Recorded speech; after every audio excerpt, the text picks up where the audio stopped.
Event tracking is a flexible feature that allows you to collect data on a wide variety of contact behavior in ActiveCampaign.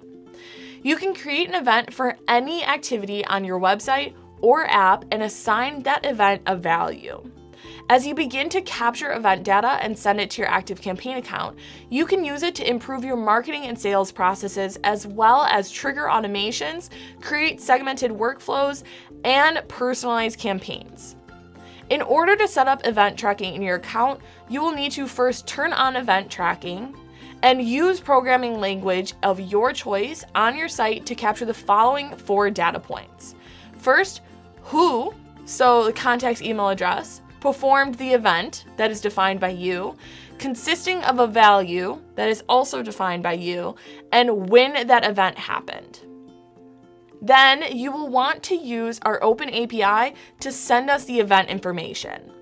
When this information is sent, we will match the email address of that contact to a contact email address in your ActiveCampaign account. Hope this helps.